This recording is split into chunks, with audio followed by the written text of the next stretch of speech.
Ілияс Жансүгіров 1894 жылы бұрынғы Қапал уезі Ақсу болысында туған.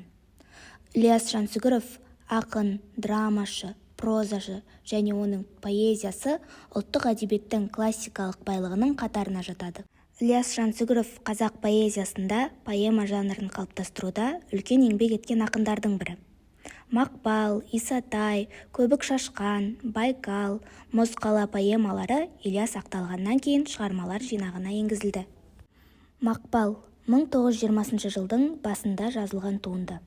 Мақпал поэмасының тақырып ауқымы мен оқиға өрімімен көлемді туындының табиғаты танылады. Поэма мазмұны әдебиет тарихында кездесетін халық әдебиеті, шығыс хикаяларының желісіне құрылған қазақ дастандарының үлгі үрдістері танылады. Ауылға кезінде өлеңші болған қара танитын Асан деген молда келеді. Мақпалдың анасы қызының хат танып сауат ашқанын қалап, Асан молдаға Мақпалды оқуға береді.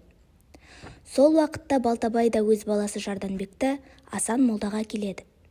Мақпал мен Шарданбек тай құлындай тебісіп, бірге өсіп, достасады. Уақыт өте келе, Мақпал мен Шарданбектің достықтары сүйіспеншілікке ұласады.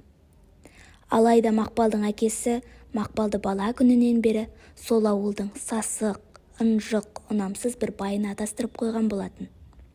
Шарданбектің Мақпалмен бірге қашып кетейік деген тілегіне Мақпал әкеге қарсы шыға алмайтынын айтып, өз тағдырына көнеді. Көнбесіне амал бар ма?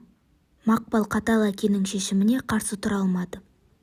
Жанашыр ананың бұл жерде дәрменсіз күйін ғана көреміз. Бұл ретте ақын қазақ тұрмысының ауыр сәттерін, әйел теңсіздігі, тағы да басқа мәселелерден қоғам жайы, адам мен уақыт арасындағы қатынасты едәуір шебер көрсетеді. Шығарма әрі қарай қалай өрбитіні қызықтырса, Ілияс Жансүгіровтің Мақпал поэмасын оқуға кеңес беремін.